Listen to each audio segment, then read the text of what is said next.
सुनकर भगवती के आगे खड़े हो गए। श्री भगवती ने कहा, हे धर्मपाल, तुमने मेरी बहुत ही अच्छी प्रकार से पूजा संपन्न की है। हे निष्पाप, हे मेरे भक्त, वर मांगो, मैं तुम्हें बहुत धन प्रदान करूंगी। धर्मपाल ने कहा, हे देवी, आपकी कृपा से मेरे पास बहुत धन संपत्ति है, किंतु पुत्र विहीन हूँ, इसलिए पितरों के उद्धारक एक उत्तम पुत्र प्राप्ति अभिलाषा करता हूँ। एक भिक्षुक मेरे गृह में आते हैं, किंतु मेरे अन्न को स्वीकार नहीं करते, इसलिए सपत्नीक मुझे अत्यंत दुख है।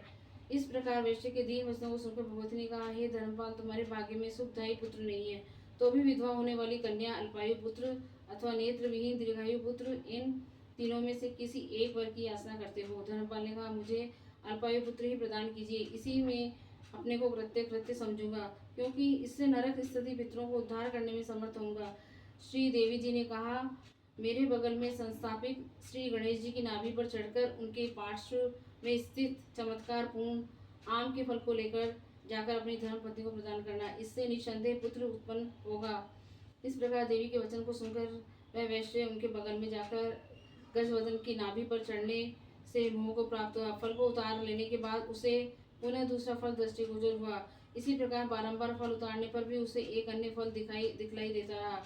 तदंतर क्रोधित गणपति जी ने धर्मपाल को श्राप दिया कि 16 वर्ष प्राप्त होते ही तुम्हारे पुत्र को सर्प डसेगा।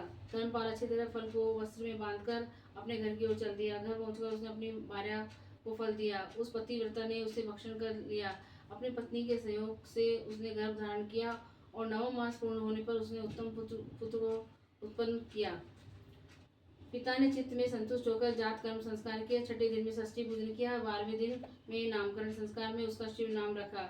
छठे महीने में अपूर्व अन्नप्राशन संस्कार संपन्न किया। तृतीय वर्ष में चूड़ाकर्म, मुंडन तथा छठे वर्ष में हे युधिष्ठिर, वैश्य ने पुत्र का उपनयन संस्कार कर ब्राह्मणों को संतुष्ट किया। जिस विप्र ने यह पवित्र प्रदान किया वह संतुष्ट चित्त हुआ। पुत्र ने जब 10वें वर्ष में प्रवेश किया तब पतिव्रता ने अपने पति से कहा कि बालक का विवाह भी अच्छे मुहूर्त में कर देना उचित है। धर्मपाल ने कहा, मैंने संकल्प किया हुआ है कि